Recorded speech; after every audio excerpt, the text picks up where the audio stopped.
नमस्कार प्रिय बच्चों। आज हम भौतिक विज्ञान की अगली कड़ी में बताएंगे जो परावैद्युत होते हैं उनको जब हम किसी चुंबकीय क्षेत्र में रख देते हैं तो क्या होता है। इससे पहले हमने आपको संधारित्र बता चुके हैं। संधारित्र क्या होते हैं। संधारित्र के अंदर जब हम परावैद्युत को रख देते हैं तो उसकी धारिता पर क्या प्रभाव पड़ता है, ये आज का मुख्य विषय रहेगा, जिसको हम आपको विस्तृत से समझाएंगे। सबसे पहले जब मैंने आपको बताया था चालक और कुचालक, कुचालक को हम विद्युत रोधी भी कहते हैं और परावैद्युत भी कहते हैं। परावैद्युत के अंदर क्या होता है कि जो हमारे पदार्थ होते हैं जो परावैद्युत कहलाते हैं, उनके अंदर धनायन और ऋणायन दोनों का केंद्रक एक ही होता है। जब वो वैद्युत क्षेत्र में नहीं रखे होते हैं, वैद्युत क्षेत्र से जब बाहर रखे होते हैं, तो धनायन और ऋणायन का या धनावेश या ऋण आवेश का केंद्रक एक ही होता है। जब ऐसे पदार्थों को किसी शक्तिशाली चुंबकीय वैद्युत क्षेत्र में रख दिया जाता है तो धनायन और धन आवेश और ऋण आवेश पर वैद्युत बल कार्य करता है, जिससे क्या होता है कि उनके केंद्रक एक न होकर के धनायन का केंद्रक थोड़ा ऋण आयन के केंद्रक से थोड़ा विस्थापित हो जाता है।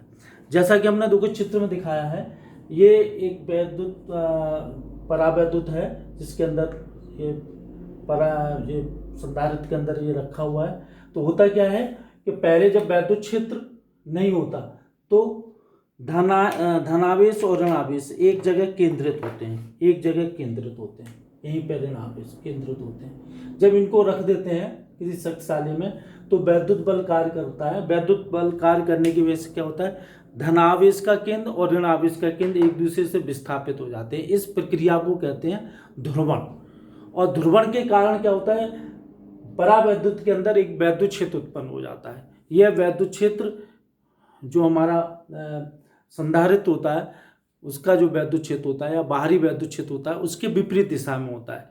तो अब हम ये देखेंगे कि संधारित्र के अंदर ध्रुवण को रखने पर, परावैद्युत की जो प्रक्रिया हुई है, ध्रुवण हुआ है, उसको रखने पर क्या प्रभाव पड़ता है। तो सबसे पहले ये चीज़ क्लियर होना चाहिए कि परावैद्युत का ध्रुवण क्या होता है। परावैद्युत का ध्रुवण का अभिप्राय क्लियर ये है कि जब हम किसी परावैद्युत को किसी शक्तिशाली वैद्युत क्षेत्र के अंदर रख देते हैं तो उसमें धनावेश का केंद्रक और ऋणावेश का केंद्रक एक दूसरे से विस्थापित हो जाते हैं और परावैद्युत के अंदर एक प्रेरित वैद्युत क्षेत्र पैदा हो जाता है जो कि बाहरी वैद्युत क्षेत्र के विपरीत दिशा में होता है। जब हम इस परावैद्युत को वैद्युत क्षेत्र से हटा देते हैं तो फिर धनावेश का केंद्रक और ऋणावेश का केंद्रक एक ही हो जाता है। तो इसको जो इसके अंदर वैद्युत क्षेत्र उत्पन्न होता है उसको कहते हैं, इसको प्रेरित वैद्युत क्षेत्र कहते हैं। प्रेरित वैद्युत क्षेत्र की तीव्रता EI से प्रकट किया हुआ है। अब हम आपको ये बताते हैं कि जब हम किसी समानांतर पट्ट संधारित्र के अंदर आंशिक रूप में किसी को परावैद्युत को रख देते हैं तो क्या प्रभाव पड़ता है। देखिए,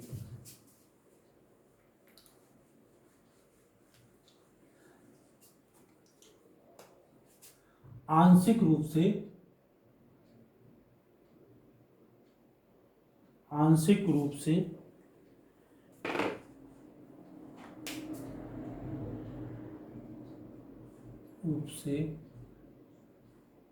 भरा संधारित्र, समानांतर पट्ट संधारित्र,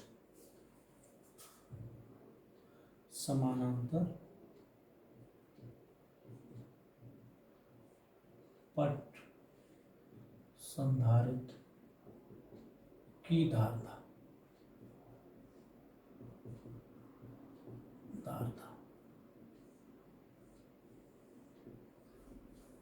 देखिए, ये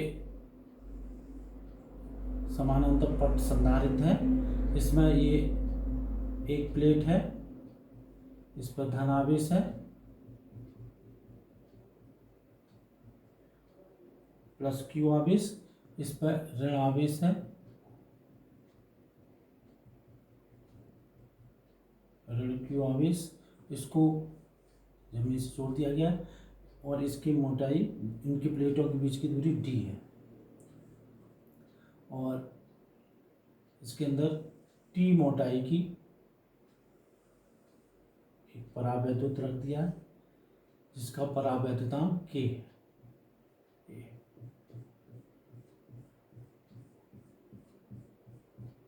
ये दूसरी प्लेट है, इसका पृष्ठीय आवेश घनत्व प्लस रो है, इसका पृष्ठीय आवेश घनत्व माइनस रो है। इसको रख देते, इसकी मोटाई टी है। टी तो टी क्या है यहाँ पे? परावैद्युत की मोटाई। डी क्या है? प्लेटों के बीच की दूरी,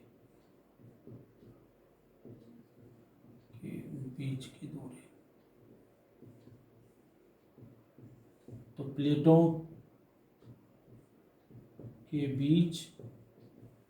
बीच हवा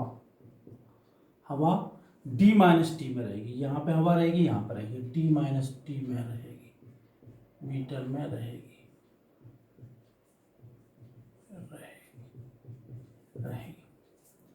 तो देखिए E1 हवा में वैद्युत क्षेत्र की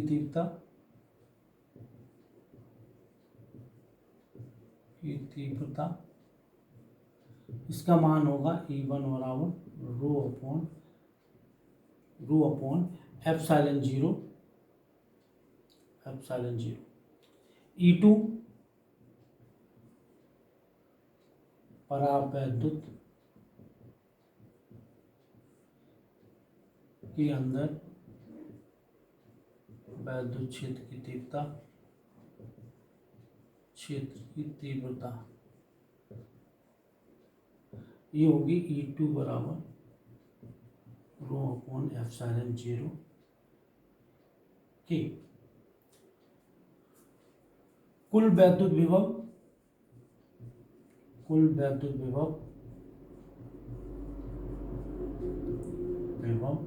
V बराबर V1 प्लस V1 हवा में प्लस V2 माध्यम में। तो V बराबर V1 ये हो जाएगा E1 into D minus T plus E2 into T. तो V बराबर E1 क्या हो जाएगा? रो upon epsilon zero D minus T plus ये हो जाएगा रो अपॉन एप्सिलॉन जीरो के माध्यम का परावैद्युतांक है इंटू टी। और V बराबर Q upon epsilon zero A D minus T plus rho upon epsilon zero K Q upon epsilon zero K A into T. V बराबर Q upon epsilon zero A common, तो यहाँ बचा D minus T plus T upon K और V upon Q equal to D minus T plus T upon K upon epsilon zero A और Q upon V बराबर epsilon zero A upon D minus T plus T upon K. वैद्युत धारिता की परिभाषा से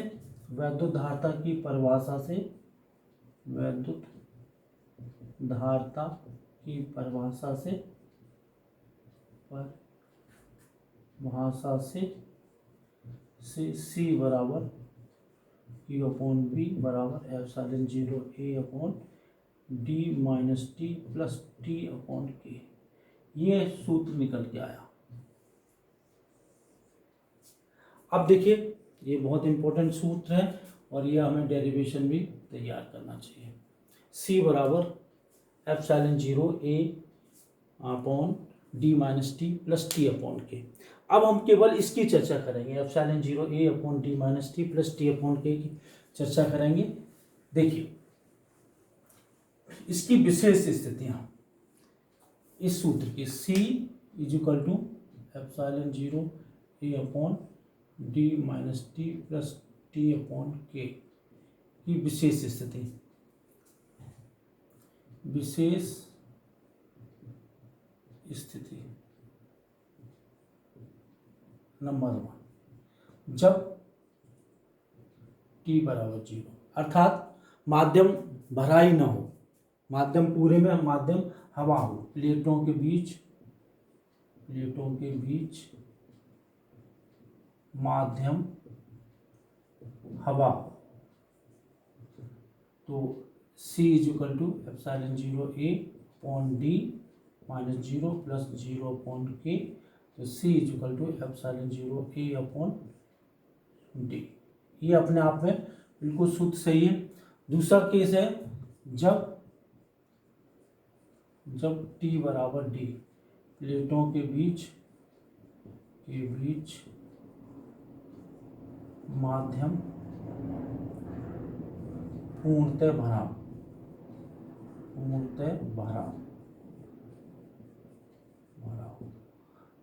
तो C is equal to epsilon 0 A upon D minus D plus D upon K, D से D cancel हो गया, तो C is equal to epsilon 0 A upon D upon K और C is equal to epsilon 0 A K A और D। ये भी अपने आप में सूत्र सही है। तीसरा केस ये है कि जब इसके अंदर बहुत सारी प्लेटें भरी हों, बहुत सारे माध्यम भर रखे हों, इस तरह से,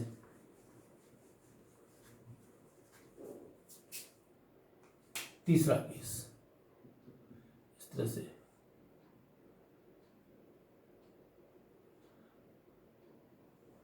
A1 T1 A2 T2 A3, बहुत सारे माध्यम भरे हो इस तरह से।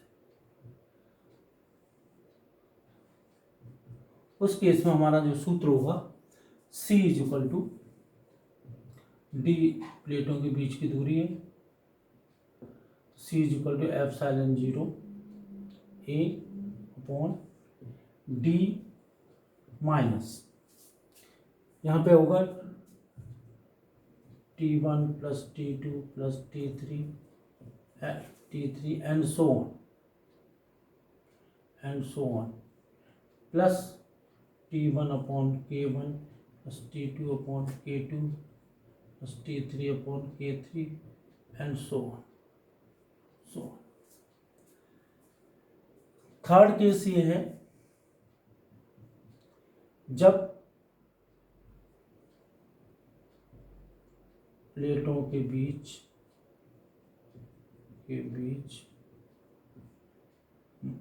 विभिन्न माध्यम भरा हो,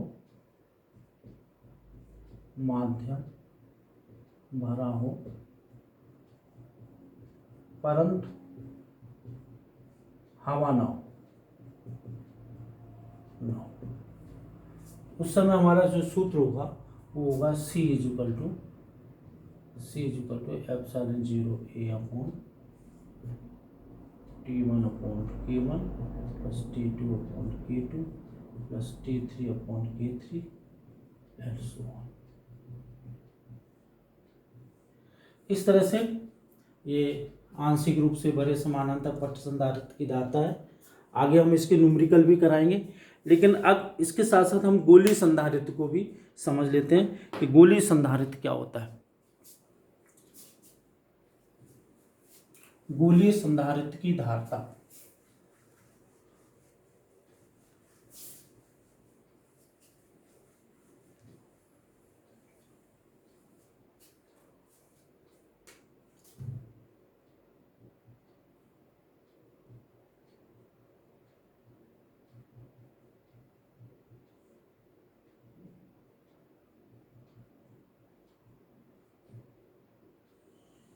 गोलीय संधारित्र की धारता, कैपेसिटी ऑफ स्फेरिकल कैपेसिटर।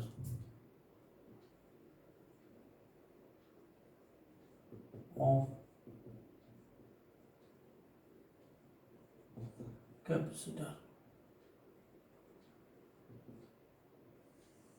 गोलीय संधारित्र की धारता। इसमें देखिए एक ठोस गोला है जिसकी त्रिज्या a है, एक गोला है और इस पर प्लस क्यू आवेश है।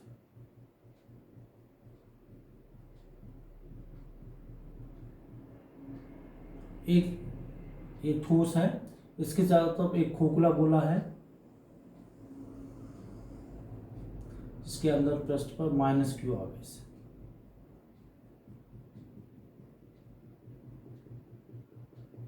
इसको जमीन से जोड़ दिया गया है। इसकी त्रिज्या b है, b, और b का मान a से बड़ा है और इसके पीछे माध्यम भरा हुआ है, परावैद्युतांक k। इस पर माइनस क्यू आवेश, इस पर प्लस क्यू आवेश, इस पर प्लस क्यू आवेश। प्लस क्यू आवेश छोटे गोले पे, छोटे गोले पर आवेश, माइनस क्यू आवेश बड़े गोले के पृष्ठ पर अंदर की ओर आवेश। ये बहाव है, बहाव। अब देखिए ए के पृष्ठ पर, गोले ए के पृष्ठ पर, गोले ए के पृष्ठ पर, गोले ए के पृष्ठ पर वैद्युत विभव, वैद्युत विभव V equal to B A equal to, या B1 ले लेते हैं, B1 equal to 1/4 pi epsilon 0 के Q अपॉन A वोल्ट। इसी तरह से गोले B, गोले B के पृष्ठ पर अंदर की ओर आवेश, पृष्ठ के अंदर आवेश, आवेश B2 equal to 1/4 pi epsilon 0 into minus Q upon B volt. कुल विभव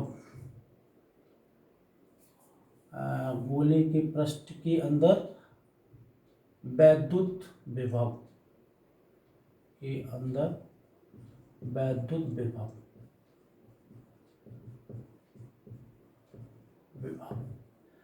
कुल विभव, कुल वैद्युत विभव, कुल वैद्युत विभव V equal to V1 plus V2 और V equal to 1/4 pi epsilon 0 के Q upon A plus 1/4 pi epsilon 0 Q upon B। तो इसमें से V equal to Q upon 4 pi epsilon 0 common, A common, तो 1/A माइनस 1/B। अब देखिए V upon Q equal to 1/4 pi epsilon 0 के, और यहाँ पर एलसीएम ले लेंगे तो AB और B माइनस A, और Q upon B equal to 4 pi epsilon 0 के AB upon B minus A। ये हमारी वैद्युत धारता होगी 4 पाई एप्सिलॉन 0 के AB upon B minus A। ये गोली संधारित्र की धारता होगी। देखिए हमने पहले ये आपको बताया था कि केवल हम गोला लेते हैं और तब इसकी धारता, और इसके चारों तरफ दूसरा हम गोला लेते हैं तब संयोजन की धारता में परिवर्तन हो जाता है। अब देखो यहाँ से हम निकाल लेते हैं, अगर यदि K बराबर 1 है, मतलब इनके बीच में दोनों गोलों के बीच में हवा है, तो सूत्र हमारा हो जाएगा C equal to 4πε0 AB upon B minus A, B minus A. अब देखिए C equal to 4πε0 A upon B का भाग ले लेते तो ये आ जाएगा 1 minus A upon B, A upon B। ये इसकी धारता है, सिर्फ इसकी धारता है, इसकी धारता ये होगी C इक्वल टू 4πε0 A, इसको हमने ले लिया C1, इसकी धारता त्रिज्या A है और इस पर प्लस आवेश है। बाद में हमने क्या किया,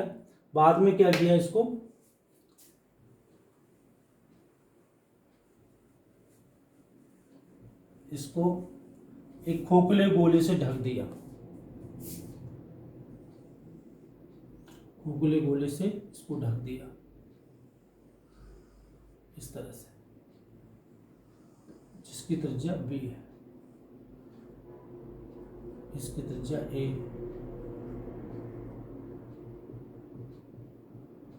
जितना इस पे आवेश है और ये इसकी त्रिज्या, इस पे माइनस Q आवेश है, ये हमारा बन गया गोलीय संधारित्र। इसकी धारता C इक्वल टू निकल के आएगी 4πε0 A upon 1 minus A upon B, और C बराबर C1 upon 1 minus A upon B। तो निश्चित है C का मान C1 से बड़ा होगा, C का मान C1 से बड़ा होगा। इससे क्या निष्कर्ष निकलता है कि जब केवल गोला था तब धारता 4πε0 A थी, जब हमने इसको दूसरे खोखले गोले से ढक दिया और जिसकी त्रिज्या B है और जिसका आवेश ऋणात्मक है, तो हमारी वैद्युत धारता बढ़ जाएगी। यही हमारे संधारित्र का सिद्धांत है। अब हमें देखना है कि जैसा हमने देखा था प्रतिरोधों में हम जोड़ते हैं, समांतर क्रम श्रेणी क्रम में जोड़ते हैं, उसी तरह से संधारित्रों को भी हमें जोड़ना आना चाहिए। तो अब हम आपको समझाएंगे संधारित्रों का समायोजन या संधारित्रों का जोड़ना, संधारित्रों का जोड़ना।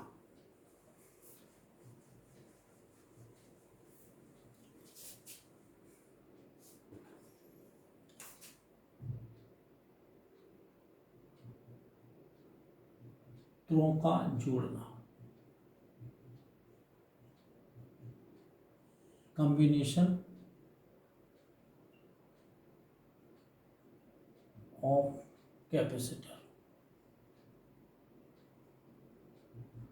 संधारित्रों का जोड़ना, सब संधारित्रों को हम दो तरीके से जोड़ सकते हैं, समांतर क्रम और श्रेणी क्रम। तो सबसे पहले हम लेते हैं श्रेणी क्रम में जोड़ना। नंबर 1 श्रेणी क्रम में जोड़ना, सीरीज कॉम्बिनेशन।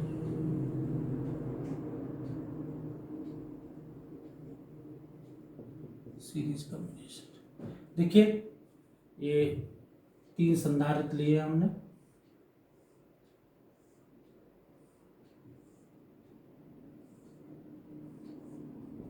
इसकी धारता C1, इसकी धारता C2, इसकी धारता C3, इस पर इसके सिरों विभवांतर V1, इसके सिरों विभवांतर V2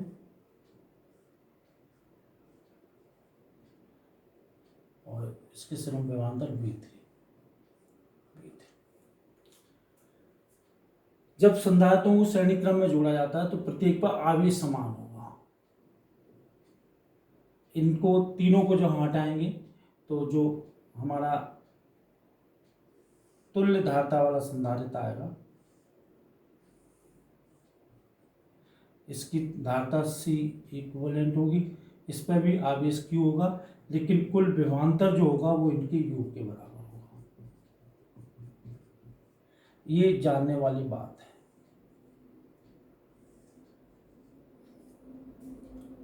तो देखिए, जब संधारित्रों को श्रेणी क्रम में जोड़ा जाता है, जब संधारित्रों को को श्रेणी क्रम में जोड़ा जाता है।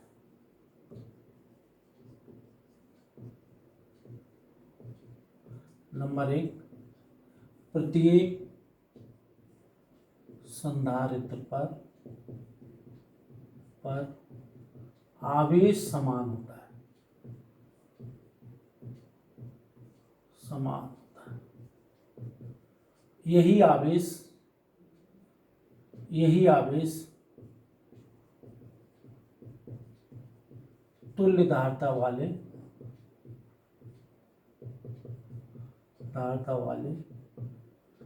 संधारित्र पर होता है। इसका अभिप्राय यह है कि इन पर जितना आवेश होगा इन पर सब पर समान होगा, यही आवेश इस पर भी होगा, तुल्य धारता वाले संधारित्र पर। दूसरा पॉइंट यह है, प्रत्येक संधारित्र के सिरों पर विभव अलग अलग होता है। प्रत्येक संधारित्र के सिरों पर विभव अलग अलग होता है, अलग होता है।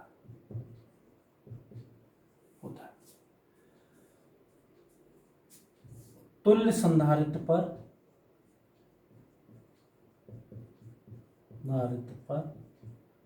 वैद्युत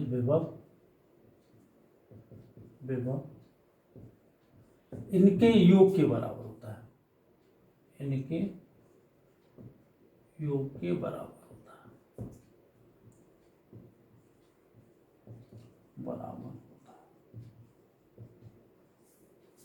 इसका अर्थ यह है, जैसे पहले केस लें, V1 बराबर Q/C1, V2 बराबर Q/C2, V3 बराबर Q/C3। कुल विभव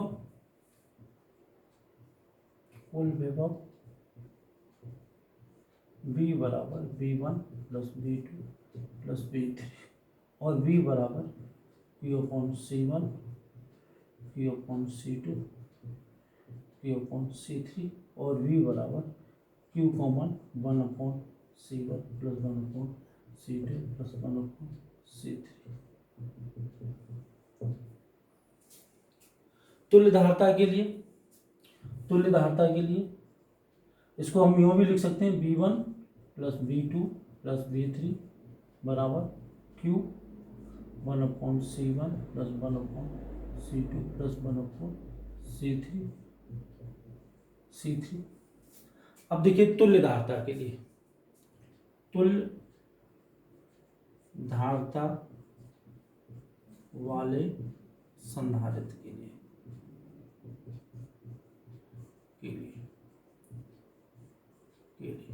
V1 plus V2 plus V3 is equal to Q/C।